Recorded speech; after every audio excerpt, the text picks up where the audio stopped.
What's interesting about the Cambridge Spies, what's bundled up in the story of the Cambridge Spies, is it encapsulates class, government cover-ups, political intrigue, even sexuality. Two of the Cambridge Five were gay. So there's a great number of issues all coming into play in this one scandal. You have five men, Kim Philby, Guy Burgess, Donald Maclean, John Cairncross and Anthony Blunt, who were students at Cambridge University in the 1930s.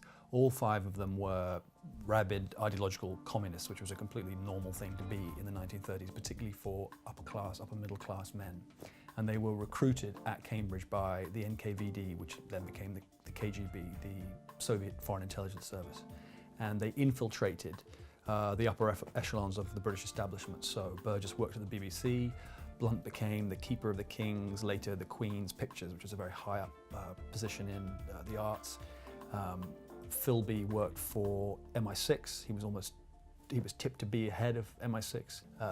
Donald Maclean was the son of a prominent Liberal MP. He worked for the Foreign Office in the United States as a senior diplomat.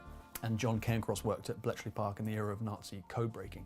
So all these guys were handing a huge amount of information to the Soviets.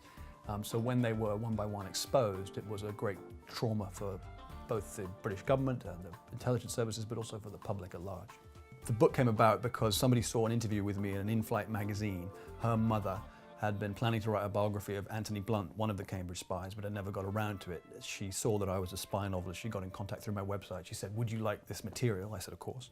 And she handed it to me, and inside was a whole wealth of material about Blunt and his life, including his death certificate and his will and so forth.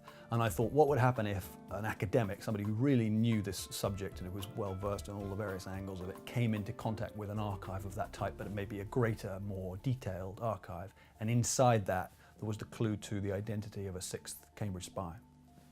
The lead character in the Trinity Six is Sam Gaddis, who's an academic from UCL, who's an expert in Russian history.